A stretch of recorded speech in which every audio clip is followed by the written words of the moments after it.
Your Majesty King Abdullah II, Your Royal Highnesses, Your Excellencies, distinguished faculty and administration, proud parents and families, and of course, the brilliant King's Academy class of 2025. Alf Mabruk. 13 years ago, I sat exactly where you are, wearing my gown, wondering about the future, and standing where I stand today, delivering the commencement speech, was none other than His Majesty King Abdullah II. He ended his address with a line I've never forgotten. You are the agents of change, the engines and pillars of this country's future. Use the next few years to become the men and women your country deserves and needs. Now, I'm not going to say they're tough shoes to fill, his shoes are unfillable, but I'll do my best to keep this brief and hopefully leave you with some memorable thoughts. Standing here today feels unreal because I am someone who has stumbled more times in life than I can count and learned often the hard way that life rarely follows your script.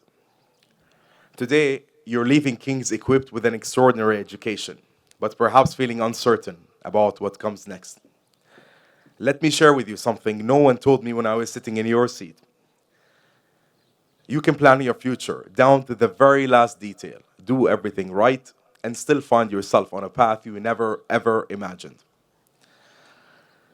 By the time you graduate university, artificial intelligence will have transformed entire industries, making your degree feel outdated before you even frame it.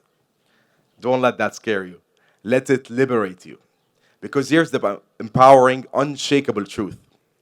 What will define your future is not your major, not your GPA, but the qualities that King's Academy so carefully nurtured within you.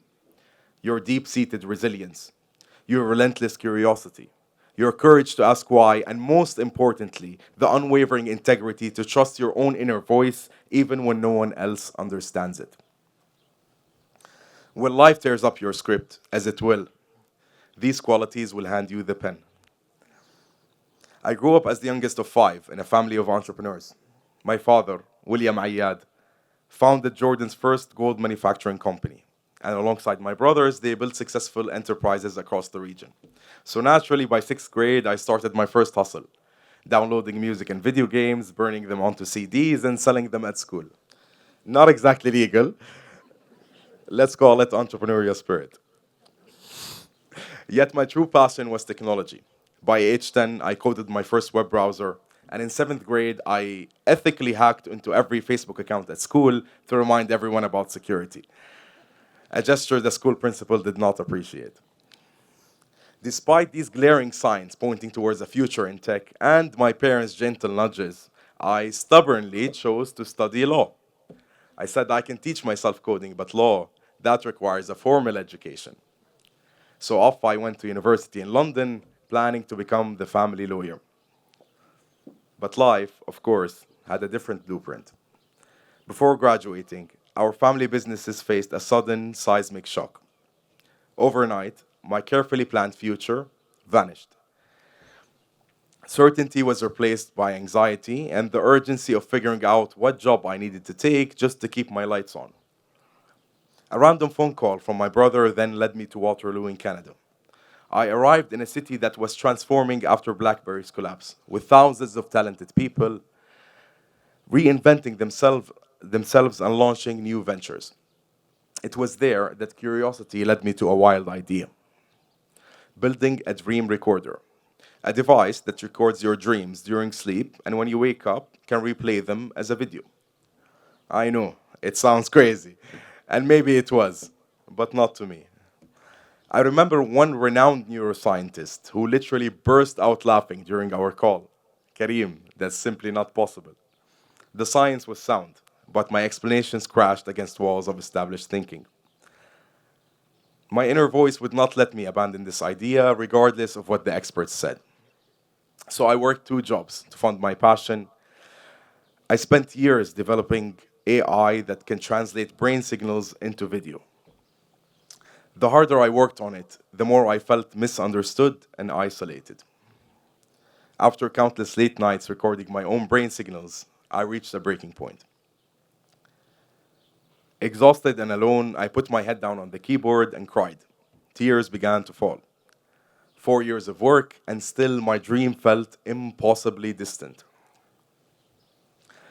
At the time, it felt like failure, but in hindsight, I was building what the world would soon call generative AI, technology that now powers tools capable of turning text into images and videos.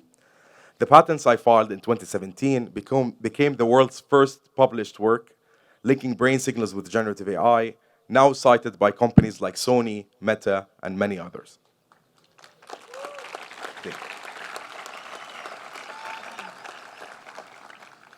And yes, that same neuroscientist who laughed, she later published similar research. None of this would have happened without King's Academy. It wasn't luck that I recognized opportunity. It was the curiosity cultivated right here at King's. In these classrooms, seemingly small yet profoundly influential moments changed the trajectory of my life. It was here I learned to question reality and explore consciousness in philosophy class. It was here that I developed my fascination with human behavior in psychology class. And also here that my law teacher, Nancy Sykes, shared wisdom that I carry through to this very day through every challenge. She told us the day I stopped feeling nervous in court was the day I quit because it meant I stopped caring. Those words transformed how I viewed anxiety. Now, in my handshake before a presentation, I recognize it's not a signal to retreat. It's evidence I'm pushing boundaries that matter to me. Class of 2025. As someone who studied law but now runs an AI company, I am living proof that your major does not define your future. What matters is that you tune into your inner voice and have the courage to follow it. So before I go, I want to leave you with 3 truths. First, embrace being misunderstood. If everything you do fits neatly into expectations, you're probably following someone else's path rather than creating your own. And second, become an expert at teaching yourself.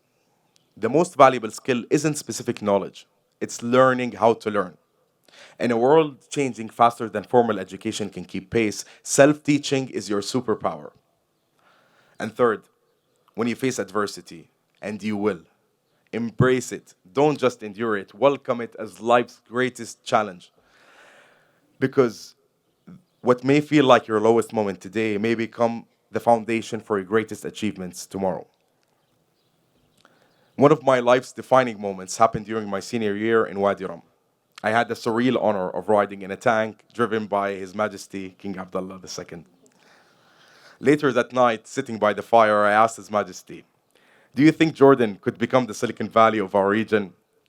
Without hesitation, with conviction, he replied, "طبعا حبيبي, of course."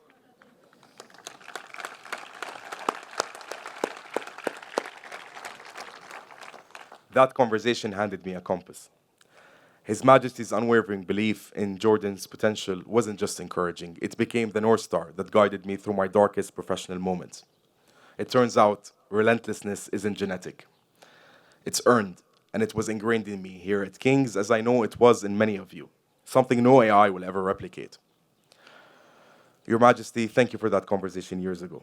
Your belief in Jordan's technological future helped shape my own path and instilled in me the responsibility to bring my work back home, no matter how far it takes me. As I continue to reflect on your words over the years, and more importantly, your example, I've come to understand the true uniqueness of your vision for our great country. A vision that doesn't seek to position Jordan as the Silicon Valley of our region, but as the Hashemite kingdom of Jordan for the world.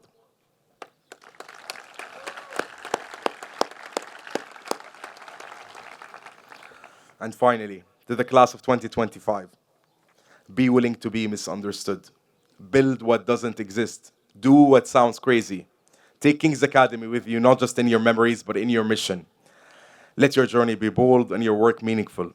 Go be the generation that doesn't just follow the future, but defines it. And remember, in a world chasing artificial intelligence, never underestimate your natural intelligence when it's driven by courage, compassion, and conviction. Congratulations, class of 2025. Go make us proud.